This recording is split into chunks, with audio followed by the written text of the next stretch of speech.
Hey fellow peers, Sofia Static here, and welcome back to another installment of Closeted Anime Geek.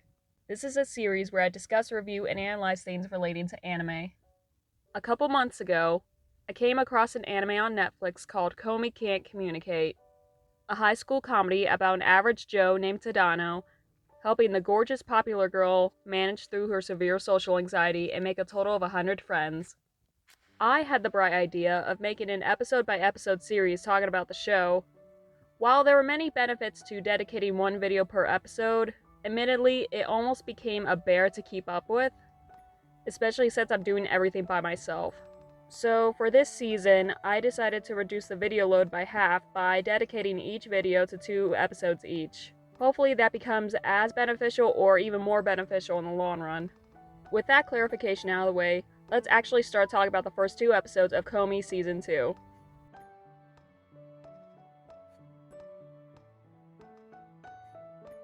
In the first episode of this season, Komi is starting off her winter day. We are shown that her anxiety is still present, but she seems to have a slightly better time navigating through it.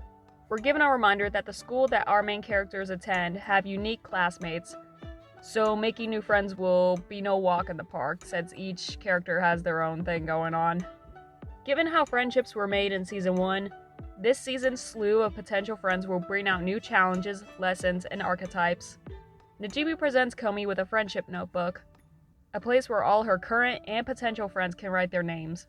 Since Tadano is the first friend she ever made, he gets to write in her journal first. This also serves as a reminder to the audience who the already established cast members are. The only odd thing about this is that some characters who we've definitely seen before but didn't get a chance to actually know are signing their names too. Like Ren's friends who would tag along every once in a while. I actually hope this season we explore these characters a little bit more. Like this armor arm girl, like what the f is up with her? But we do find out that out of her 100 friend goal, she's only made about 13 friends in the last 6 months. From what I could tell, Komi doesn't really have a time limit as to when she wants to make these friends, but I'm assuming she wants to make them during her time in high school. In the next segment, we are introduced to the school delinquent, Makoto Katai, a shy late bloomer who isn't good at taking the first initiative. Apparently, he got sick during the first week of school and wasn't able to attend. He put off going to school for months. He's a nervous wreck like Komi. The only difference is people are intimidated by him while people are infatuated by Komi. A good example of pretty privilege. Am I right? Anyways, Tadano can sense Makoto's shyness like he did when he first met Komi. Makoto tries to take initiative and introduce himself to Komi, but everyone else idolizes her and fears him so much that they are willing to protect Komi from Makoto. Pretty privilege, I swear to God. He gets a chance to see her though, and he's terrified. And the feeling of terror is mutual with Komi. She can't help but be a deer in the headlights, which Makoto winds up being flattered by because most people are too scared to look at him for more than a couple seconds. My boy Tadano diffuses the situation by acknowledging that Makoto has been gone for a while and offers to give him a tour, which Makoto humbly agrees to. This kind gesture influences him to do better at communicating. In the following segment, Najimi wants to deflect from the upcoming term finals by studying at Nakanaka's house. Ren, of course, invites herself over, and we quickly find out that her and Nakanaka do not get along, especially when it comes to Komi. I like how they're not just establishing dynamics solely between Komi and a friend, but rather the dynamics between Komi's friends, if that makes sense. Like, it's not just the relationship people have with Komi, it's the relationship they have with each other sort of thing. It makes the friend group more well-rounded because it's unrealistic for every single friend in a huge and growing group to be compatible with one another. The whole segment is basically them just roasting each other and trying to prove who's a better friend to Komi. Komi simply states that they are both important to her, leading Nakanaka and Ren to neutralize and take their aggression out playing video games. We start off episode 2 with Komi getting ready for the day again, but this time she almost gets caught in the middle of a typhoon. There's a warning though, which allows her to stay until the storm passes. But Tadano calls Komi to make sure she's safe at home, especially after her neighborhood experiences a power outage. We see that through this phone call that Komi has become more comfortable with talking to Tadano, at least indirectly. Next, we get this segment involving Ren being melancholic for some bullshit reason. I don't even want to detail why she's melancholic, but if you don't like intended perpy yandere BS, then this is my warning. Fuck off, Ren. In a better segment, the boys of the class have a conversation about which girl classmates they would date, each coming up with idealized scenarios for each established girl.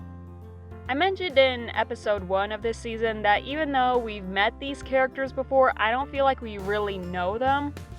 This could be a way to explore these boys' mindsets, or it's to feed into the viewer's girlfriend fantasies, honestly. It's most likely the latter, let's be honest.